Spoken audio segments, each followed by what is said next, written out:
The summer afternoon seemed to stretch endlessly across Manhattan as sunlight poured through the massive glass windows of an upscale shopping mall. A quiet murmur of voices blended with the occasional clink of coffee cups and the rhythmic hum of escalators, a background symphony of consumerism. Near the grand fountain that stood in the mall's center, a tall teenage boy lingered, drawing glances from passing strangers. His height made him hard to miss, but it was something else, a calm, almost pensive demeanor that caught people's attention. Dressed simply in a light sweater and dark jeans, his presence seemed understated amidst the flurry of designer bags and polished suits. This was Barron Trump, youngest son of a former U.S. president, now navigating his teenage years away from the glaring spotlight of his family's political fame. Though his name carried weight, his posture spoke of someone uninterested in the grandiosity surrounding him. Instead, his eyes scanned the bustling atrium with a quiet curiosity, as though searching for something hidden amidst the chaos. Near the fountain, a small commotion began to stir, drawing the attention of nearby shoppers. A child's high-pitched cries pierced the air, cutting through the mellow ambience of the mall. The sound came from a boy no older than 5, sitting on the polished tile floor with tears streaming down his face. His hands clutched a stuffed toy, a once fluffy bear now worn thin by love and time. Beside him, a frantic woman knelt, her phone pressed tightly to her ear. Her voice trembled as she spoke, her words punctuated by desperate glances around the atrium. It became clear to onlookers that she had lost something or someone. "I can't find him," she whispered, her words sharp and panicked. She looked at the boy, who clung to her sleeve, wailing louder as if sensing her distress. Though several shoppers slowed their pace, their expressions flitted between concern and awkward hesitance, unsure whether to intervene. Most moved on, unwilling to break the unspoken social barrier that keeps strangers at arm's length. Barron watched the scene unfold from a short distance, his brows furrowing as the woman's distress deepened. He stood motionless for a moment, as if weighing his options. Then, with deliberate steps, he moved toward the pair. At nearly 7 feet tall, he cast a striking figure, and his approach drew the curious gaze of passersby.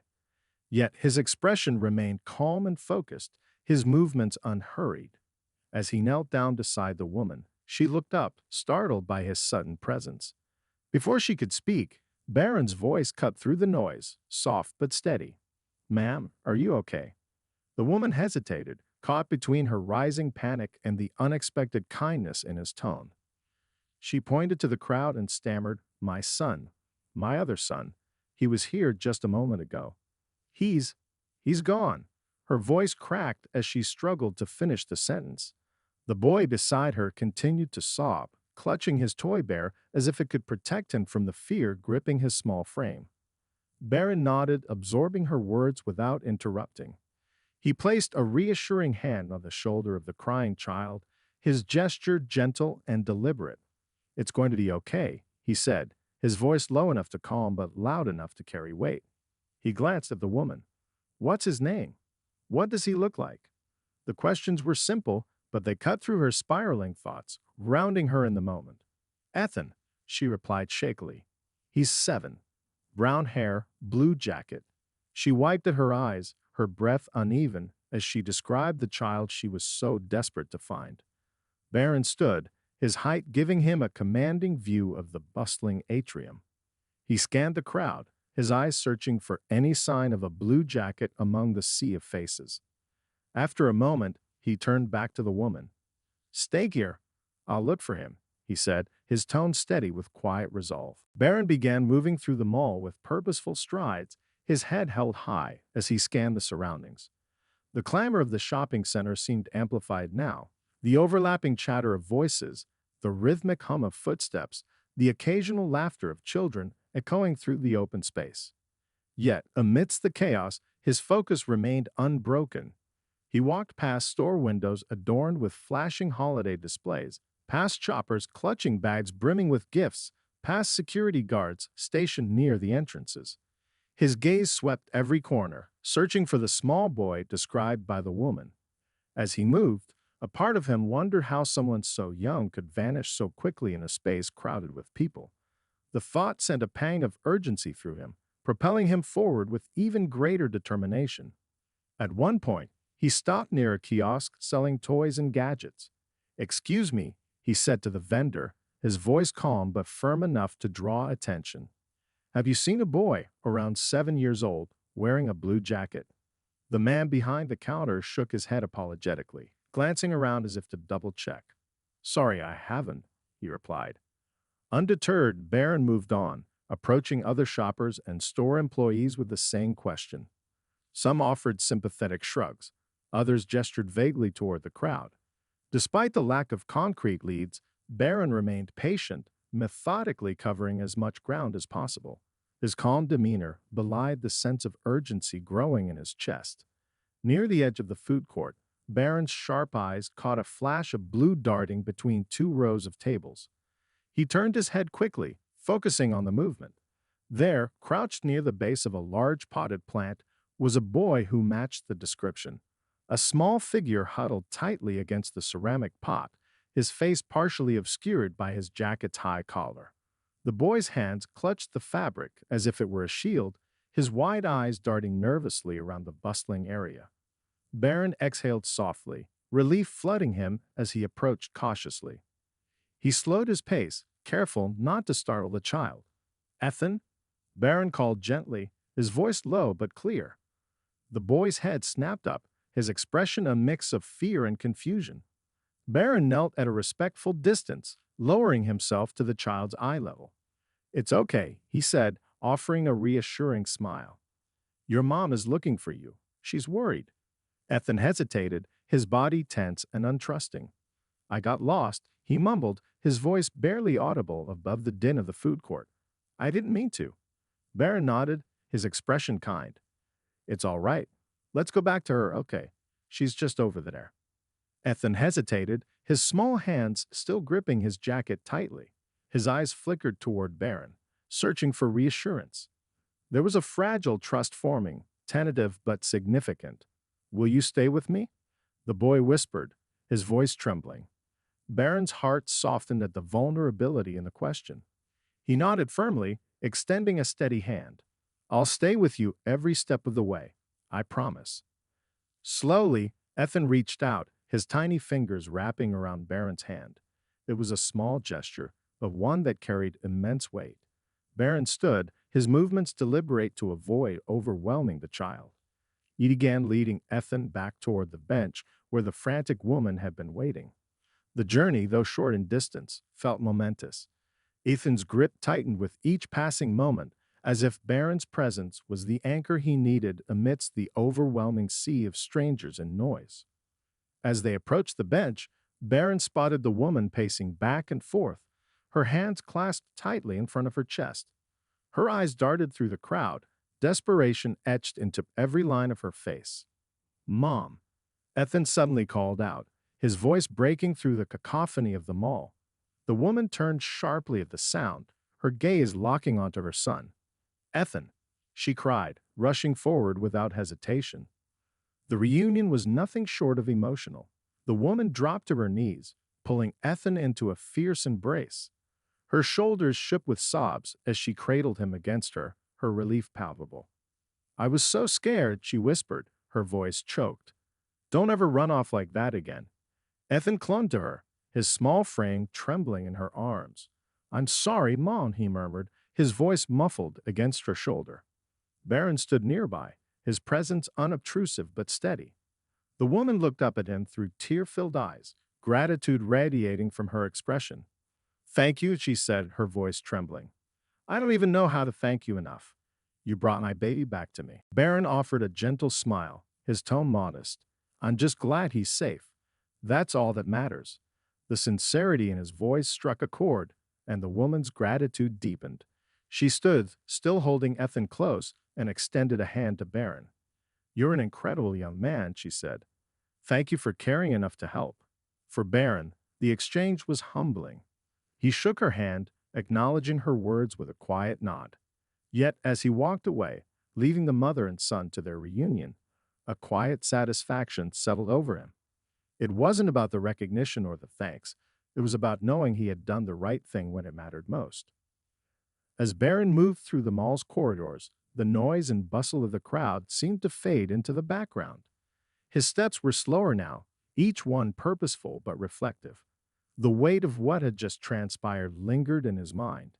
His quiet role in a moment of chaos, his unexpected presence at the right time. A part of him felt something new, something unspoken, beginning to stir inside him. A sense of responsibility, perhaps. Or maybe it was just the quiet peace that came from knowing he had made a difference, however small, in someone's life.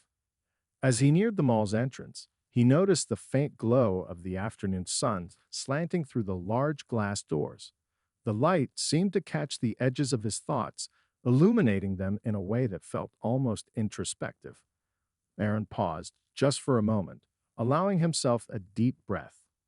He hadn't expected the encounter with Ethan, hadn't planned for the shift it caused within him. But in that fleeting moment of connection, when he had knelt beside the boy and assured him he wasn't alone, Barron had glimpsed something he hadn't seen before.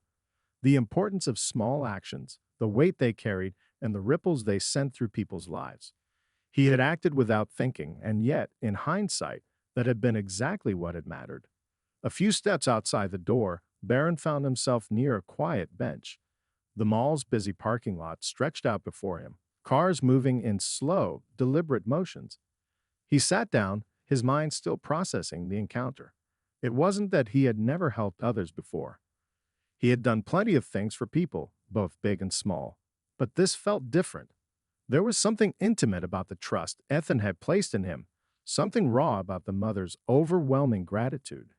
It had ignited something Barron couldn't quite put into words. Something about the way he had been needed in that moment, something about the simplicity of the act itself. His thoughts wandered back to his own upbringing, to the way he had been raised. Barron had never lacked for material things, nor had he ever struggled for safety or comfort. But even so, he had often wondered if he had missed something, something intangible that connected people in ways that went beyond what money or status could offer. Today, he had touched that something, however briefly, and he realized, more than ever before, that the connections he made with others were what shaped him, what gave his life meaning. Barron stood up from the bench, taking one last look at the sprawling parking lot. He felt a newfound sense of clarity settle over him. The world, it seemed, was a place full of people in need of kindness, even in its chaos. And perhaps that was something he could offer more of, without recognition, without fanfare, just for the sake of making someone else's day a little bit better. As he turned to leave, the evening sun dipped lower in the sky, casting a warm glow over the world around him. It was a quiet, gentle reminder that sometimes the simplest acts of kindness could leave the deepest impressions. As Barron walked away from the mall, the sounds of the busy parking lot faded into the distance, replaced by a peaceful silence that seemed to envelop him. His thoughts continued to swirl, but now there was a sense of calm settling in his chest. He had done something meaningful today, something real. It was a quiet victory, one that no one would ever write about or praise him for, but it was a victory nonetheless, a small, tender victory over the indifference of the world, a gesture that mattered in a way he hadn't fully understood before. In the days that followed, Barron found himself reflecting more often on that moment with Ethan. It wasn't just about the act itself, it was about the connection. He realized that in all the years of his life, he had been focused on so many external goals: success, achievement, recognition. But in that brief, simple interaction, Barron had experienced something much deeper. It wasn't the applause of an audience or the adoration of a crowd that had mattered. It was the quiet gratitude of a boy, the relief in a mother's eyes, and the recognition of the shared humanity between them all. It was the moment when his presence had made a difference, and that, he now understood, was what truly mattered. Barron's days started to feel different after that. He wasn't rushing through life, checking off accomplishments or measuring his worth by others' opinions.